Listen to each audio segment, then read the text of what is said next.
Specially mock টেস্টগুলো অনেক বেশি হেল্পফুল ছিল। কোশ্চেন সলভ করাতে এটাতে অনেক বেশি উপকার হয়েছে।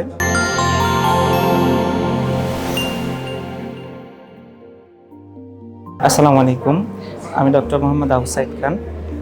আমি জানুয়ারি 2026-এ FCPS পার্ট 1 অর্থোপেডিক সার্জারিতে পাশ করেছি আলহামদুলিল্লাহ। আমার প্রথমবার এবং এইবার হচ্ছে আমার দ্বিতীয়বার। দুইবারে আলহামদুলিল্লাহ আমি জিন্যাপসের সঙ্গে ছিলাম এবং সিন্যাপস আমাকে অনেক বেশি হেল্প করছে। আমার পুরোটা রাস্তাতে আমি সিন্যাপসের এক্সাম ব্যাচে ছিলাম। এক্সাম ব্যাচে ওনাদের কোশ্চেন প্যাটার্ন এবং সলভ ক্লাসগুলো খুবই হেল্পফুল ছিল। স্পেশালি মক টেস্টগুলো অনেক বেশি হেল্পফুল ছিল। কোশ্চেন সলভ করাতে এটাতে অনেক বেশি উপকার হয়েছে। অনেক অনেক অভিনন্দন সিন্যাপসকে, এবং সিন্যাপস সামনের দিকে এগিয়ে যাক ইনশাল্লাহ। দোয়ায় থাকবে।